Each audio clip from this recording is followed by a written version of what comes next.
नमस्कार दोस्तों, कैसे हो आप सब। आज हम बायोलॉजी के कुछ और महत्वपूर्ण प्रश्नों के बारे में अध्ययन करेंगे।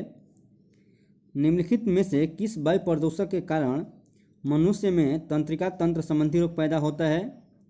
ऑप्शन है सीसा, कैडमियम, पारा, सिलिका। इसका आंसर हो जाएगा ऑप्शन नंबर ए, सीसा। निम्नलिखित में से कौन सा वायु प्रदूषक मनुष्य में रक्त दाब को बढ़ा देता है तथा हृदय संबंधी रोग पैदा करता है। पारा, सीसा, कैडमियम, तांबा। इसका आंसर हो जाएगा ऑप्शन नंबर सी, कैडमियम। लोहे की खानों में काम करने वाले मजदूरों में लौह सकितमयता रोग होने का कारण क्या है। सीसा, मरकरी, कैडमियम या सिलिका। इसका आंसर हो जाएगा ऑप्शन नंबर डी, सिलिका। वायुमंडल में कार्बन डाइऑक्साइड का निर्माण मुख्यतः हुआ है वनों की अग्नि से, जीवों के श्वसन से, सूक्ष्म जीवों की क्रियाओं से या कारखानों के धुएं से।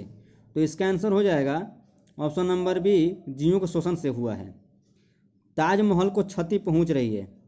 यमुना में बाढ़ से, अधिक तापमान संक्रमण के अपघटन द्वारा, मथुरा तेल शोधनशाला से निकले वायु प्रदूषकों से, उपयुक्त में किसी से नहीं। तो इसका आंसर हो जाएगा ऑप्शन नंबर सी, मथुरा तेल शोधनशाला से निकले हुए वायु प्रदूषकों से ताजमहल को क्षति पहुंच रही है। कहा जाता है कि ताजमहल मार्बल कैंसर से ग्रस्त है। यह मार्बल कैंसर क्या है। ऑप्शन दिया है निकृष्ट उद्योगों से ताजमहल में धुआं भरना, ताजमहल के मार्बल में बड़ी संख्या में कवक लगना, अम्लीय वर्षा जो मार्बल का क्षरण करती है, कजल कणों के कारण मार्बल का पीला होना। तो इसका आंसर हो जाएगा ऑप्शन नंबर सी, अम्लीय वर्षा जो मार्बल का क्षरण करती है। पृथ्वी के वायुमंडल में उपस्थित ओजोन स्तर AO3 क्या है। ये मतलब इसका काम क्या होता है।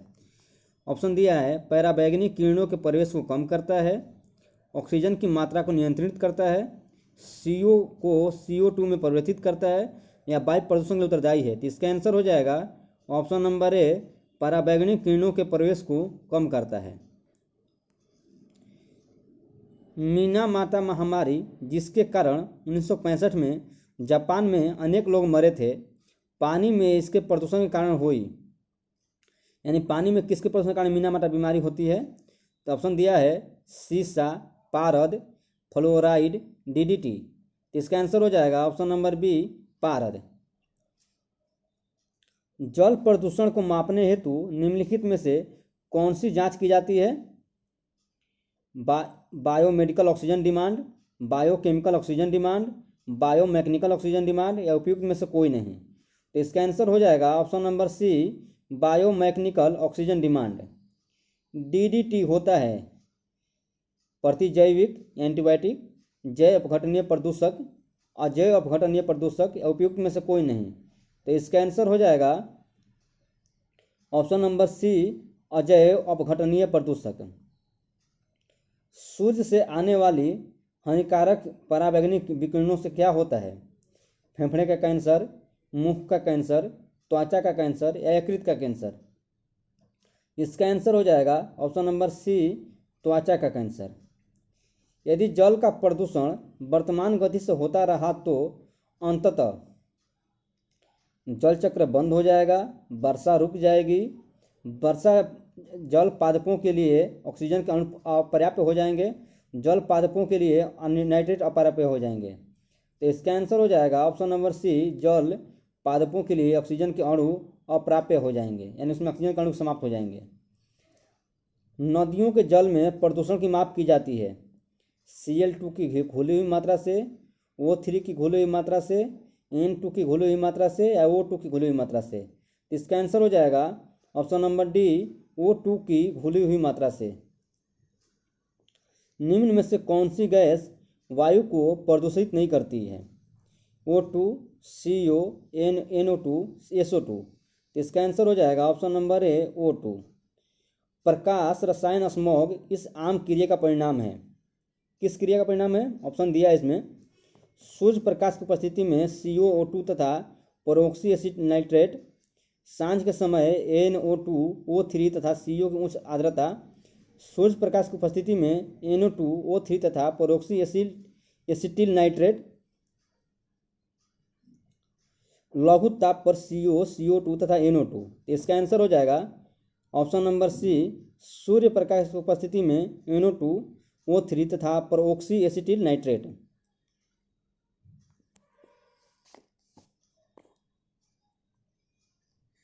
निम्नलिखित में से कौन एक वाहन प्रदूषण का भाग नहीं है? H2, CO, NO2, SO2। तो इसका आंसर हो जाएगा ऑप्शन नंबर ए, H2। ऊर्जा के किस रूप में प्रदूषण की समस्या नहीं होती? कोयला, परमाणु, पेट्रोल या सौर। तो इसका आंसर हो जाएगा ऑप्शन नंबर डी, सौर। निम्नलिखित में कौन अधिकतम ध्वनि प्रदूषण का कारण है?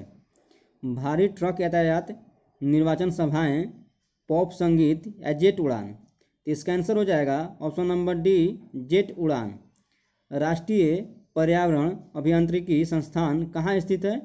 नागपुर, पुणे, लखनऊ, नई दिल्ली।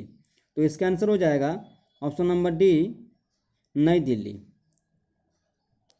मानव जनित पर्यावरण प्रदूषण कहलाते हैं पीड़ाहारी, परजैविक, प्रतिजैविक, ह्यूमेलिन। इसका आंसर हो जाएगा ऑप्शन नंबर बी, परजैविक। वैश्विक तापमान के फलस्वरूप हो सकता है समुद्र तल में वृद्धि, फसल के स्वरूप में परिवर्तन, तटरेखा में परिवर्तन या उपयुक्त सभी। तो इसका आंसर होगा ऑप्शन नंबर डी, उपयुक्त सभी। वायुमंडल में जिस ओजोन छिद्र का पता लगाया गया है वह कहाँ स्थित है?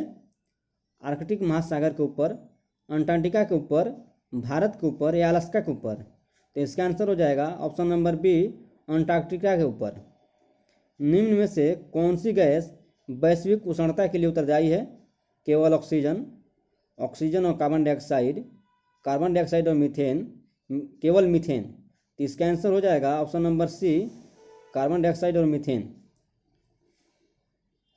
वायुमंडल में उपस्थित ओजोन परत अवशोषित करती है कॉस्मिक किरणों को, इंफ्रारेड किरणों को, अल्ट्रावायलेट किरणों को या सभी विकिरण को। तो इसका आंसर हो जाएगा ऑप्शन नंबर सी, अल्ट्रावायलेट किरणों को।